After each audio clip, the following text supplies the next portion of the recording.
আজকে ছেলেকে নিয়ে বেরিয়ে পড়েছিলাম খেলাতে। ইস্টবেঙ্গল ক্লাবে খেলাটা ছিল। ছেলে যেখানে প্র্যাকটিস করে সেখান থেকেই বলে দেয় কোথায় ট্রায়াল আছে, কোথায় ম্যাচ আছে, সেখানেই নিয়ে যেতে হয়। তা খেলাটা ছিল সকাল 8টা থেকে। তো আমরা ঘর থেকে বেরিয়েছিলাম 6:45 নাগাদ। আমি আর আমার ছেলেই বেরিয়ে পড়েছিলাম। তো দেখো এই যে মাঠটায়, এই মাঠে খেলা হবে। খেলাটা হওয়ার কথা ছিল অন্য মাঠে, হচ্ছে এই মাঠে। তো যাই হোক, খেলাটা রীতিমতো শুরু হয়ে গেছে। ওই যে আমার ছেলেকে দেখতেই পাচ্ছ। ভেবেছিলাম অনেকক্ষণ টাইম লাগবে, কিন্তু খুব বেশি টাইম লাগেনি, তাড়াতাড়ি হয়ে গেছিলো।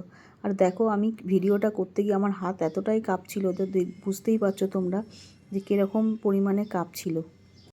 জানি না এরকম কেন হচ্ছিল। গরম এতটাই পড়েছে, কিছু করার নেই, খেলা বলে কথা, যেখানে সেখানে পাঠাবে, তো যেতে তো হবেই। তো এইভাবেই আজকের দিনটা কেটে গেল আমার আর আমার ছেলের। তো চলো, এইটুকুনি, টাটা।